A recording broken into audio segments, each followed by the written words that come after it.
Buenos días, mi nombre es Cleira Zuniaga, estudiante de Derecho en la Universidad Bicentenaria de Aragua, en el núcleo de Charallave. En la asignatura de Derecho Procesal Penal, con el profesor Jonathan Tovar, le voy a hablar sobre las medidas de coerción personal. Podemos iniciar diciendo que las medidas de coerción personal son actuaciones que en el curso de una persecución penal pueden imponerse al sospechoso. Todas estas medidas están establecidas en nuestro COP y en nuestra Constitución. Ahora bien, ¿qué son las medidas de coerción personal? Son aquellas medidas restrictivas o privativas de la libertad personal que puede adoptar el juez de garantía en contra del imputado en el proceso penal, con el objeto de asegurar la realización de los fines penales del mismo. Estas rompen la lógica general de la presunción de inocencia, de modo que su procedencia y límites se encuentran definidos por los fines penales del proceso y los principios del sistema. Estas medidas se restringen por un periodo de tiempo, en particular los derechos fundamentales, y garantizan el efectivo cumplimiento del proceso en sus etapas, y que la decisión judicial sea eficaz. Y estas medidas no son castigos, no pueden sobrepasar lo establecido en la ley. Toda persona que se le impute participación en un hecho punible permanecerá en libertad durante el proceso. La privación de la libertad es una medida cautelar. Cabe destacar que ninguna persona puede ser arrestada sino en virtud de una orden judicial, a menos que sea sorprendida infragante.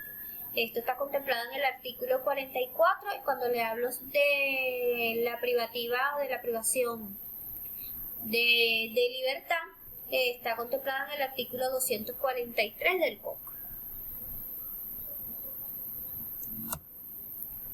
Las medidas de coerción personal tienen diferentes características. Entre esas características tenemos la temporalidad, la jurisdiccionalidad, las instrumentales, las excepcionales, la verosimilitud del derecho y peligro en la demora, las necesarias, características transitorias o provisionales, proporcionales, inauditas, par. Cuando hablamos de temporalidad, nos referimos al tiempo estipulado para su aplicación. Cuando hablamos de jurisdiccionalidad, es mediante el auto por el cual el órgano competente jurisdiccional. Cuando hablamos de instrumentales, no constituyen un fin en sí mismo. Las instrumentales se mantienen procedentes para evitar un daño irreparable. Las excepcionales, máxima posibilidad de ser creíble. La verosimilitud del derecho y peligro en la demora es mantener normalidad o la normalidad del proceso. Necesarias son circunstancias concretas las que se presenten, transitorias o provisionales.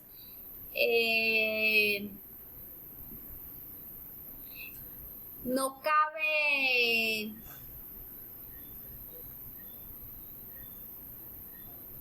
las proporcionales, no cabe acción de daño y perjuicio hasta tanto no termine el juicio. Y se disponen inauditas par, sin la presencia, audición o conocimiento.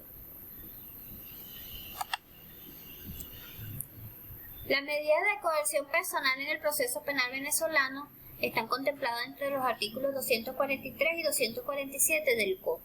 Entre ellas podemos mencionar la libertad individual, la seguridad, las medidas insuficientes, la privativa de libertad de una manera justa, idónea y garantizada por el Estado a los ciudadanos. Las medidas de coerción personal tenemos, entre los tipos de ellas tenemos de la presión por flagrancia, contemplado entre los artículos 234 y 235. Cuando hablamos de presión por flagrancia, nos referimos al delito que se está cometiendo o se acaba de cometer. A su vez también lo precisa como aquel por el cual el sospechoso se ve perseguido por la autoridad policial, por la víctima o por el clamor del público. Tenemos también de la privación judicial preventiva de la libertad, que están contemplados entre los artículos 236 al 241. La privación judicial preventiva de la libertad es aquel que mediante la resolución fundada, dictada, el juez de control se constata después de oír al imputado en la audiencia de presentación, que efectivamente, aparte de concurrir la circunstancia, existe el peligro de fuga o de obstaculización del proceso. Tenemos también las medidas cautelares sustitutivas, que están contempladas entre el artículo 242 al 249, igualmente del COP. Cuando se habla de las medidas cautelares sustitutivas, son las series de medidas impuestas por el juez mediante la resolución motivada de que los supuestos que dan lugar a la privación tentativa de la libertad sean razonables y aplicables satisfactoriamente una de estas medidas cautelares que están contempladas en los artículos ya mencionados. Ahora bien, ¿qué es la citación, el arresto y la detención? La citación es el llamamiento que hace la autoridad judicial a una persona para que comparezca teniendo un objeto determinado que se le hace saber acerca de un asunto relacionado a este. También se puede decir que es el acto mediante el cual el tribunal realiza un llamamiento a una persona natural o jurídica para que conteste, se defienda y se entere que en su contra ha sido interpuesta una denuncia. Esta es importante y obligatoria la comparecencia. Dentro de los tipos de citación tenemos que pueden ser citaciones personal, por correo, por carteles o edictos.